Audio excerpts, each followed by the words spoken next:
like many. I love to look at the stars. I love the fact that ours is just one among many.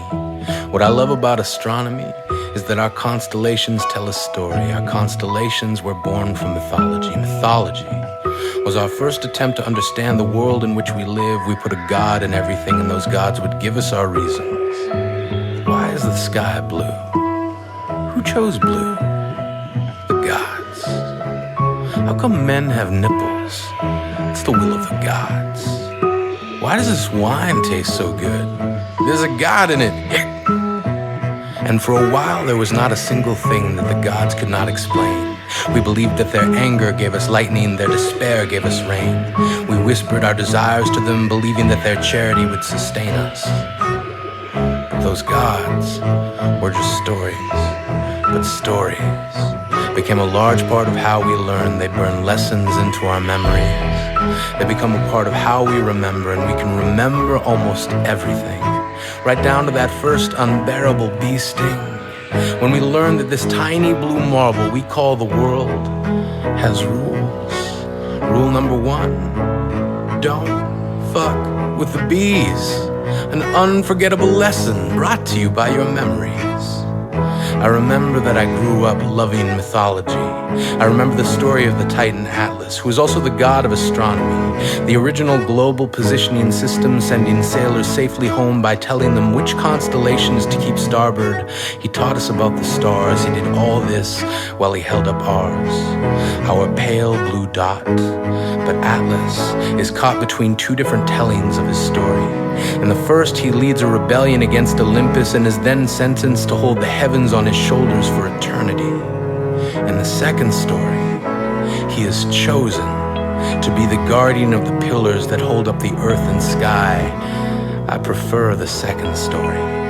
It means that the world is not a punishment, but rather a responsibility. But how can just one be charged with such a burden?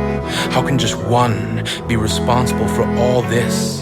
When I think of Atlas, I think of a single drop of rain. I think how unfair it would be to hold a single drop solely responsible for making the entire world clean again. I remember how my grandmother tried to explain our world to me. She told me a story. She said the ground and the sky, they love each other, but they don't have arms, so rain, that's just how they hold one another.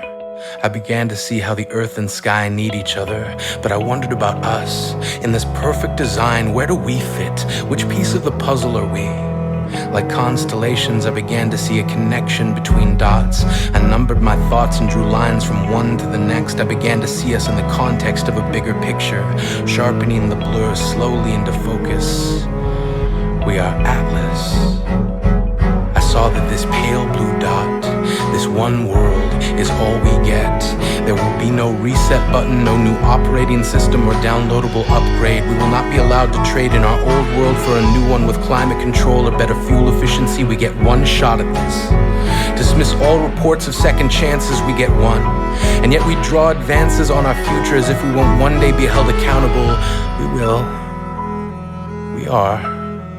The human race runs toward a finish line emblazoned with the words too far and wonders, will we ever cross it? Have we already? We are faced with a seemingly impossible task, and it's okay to be afraid. Our dilemma stands before us like a mountain carved into a blockade. The sheer magnitude of our problem would be enough to dissuade anyone. How do we save the world? We lay in our beds curled into question marks, wondering what can we do? Where do we start? Is hope a glue crazy enough to hold us together while we're falling apart? The burden seems immense, but we can do this. We must take the martial arts approach to loving our planet, love as self-defense. Forget about the cost. There will be no other thing as worth saving as this. Nothing more important, nothing as precious. This is home. All of our stories start and end here. We are sheltered within an atmosphere that has given us every breath we will ever take. Every monument we will ever make has come from the flesh of our planet. Water like blood, skin like soil, bone like granite. It is not a myth.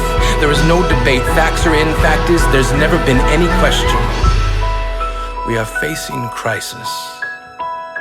We dismiss the truth not because we can't accept it, but because having to commit ourselves to change is a scary prospect for anybody.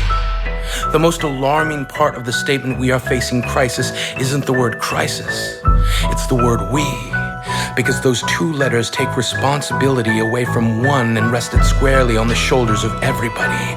We are Atlas now. But our strength will come from finding a way to share and shouldering the responsibility of turning the impossible into somehow we will do this. We can do this. We can dismiss apathy. We can reject uncertainty. We can be the new chapter in our story. We will not see change immediately. We must act in faith. As the hour hand grips the minute hand and they land on the 11th hour, we must believe like the seed that change is possible. The seed never sees the flower. It grows knowing that it must become more than what it was. It changes because in growth, all of its potential can be unlocked. Change is like rain. It starts with a single drop. Just one. Like our pale blue dot. Caught in an endless waltz called gravity, we circle the sun wondering who, if anyone, left the light on. We are constellations drawn upon the earth. We are connected to one another. We are bound. We must behave as the arms that connect the ground to the sky. We must try to be more like the rain. Our stories may differ. Our goal is the same. How do we save our pale blue dot? We act as the rain, realizing that each individual drop is as equal and important as any. We act as one. Now we are many.